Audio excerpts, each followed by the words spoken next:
Magbubukid ng Pilipinas, isang tula ay ambag para sa lahat ng mga biktima ng karapatang pantao. Ang titulo ng ating tula ay Demokrasya, Hustisya at Mga Kabataan. Pinintahang kalat, minamahal nating bayan, katanyagan ng adikain, ngayon ay di makamit. Lakas nilang pinagsantabi dating demokrasya. Mahistradong, matakaw at kurakot, pinanggagalingan sa krimen at katiwalian.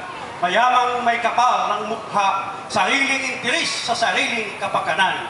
Inaapi mga kabataan na lulong sa droga. Kinabukasan madilim, hinahanap ang tamang daan. Sa agos ng lakas, ako ay nag-iisip, balik tanaw sa lumipas na panahon, sambayanang uhaw sa kalayaan, sa pilitang pagpang-alipin ng mga banyaga, kadinay lagutin ng mga magiting na bayani, kanilang dugoy dadana sa lupa.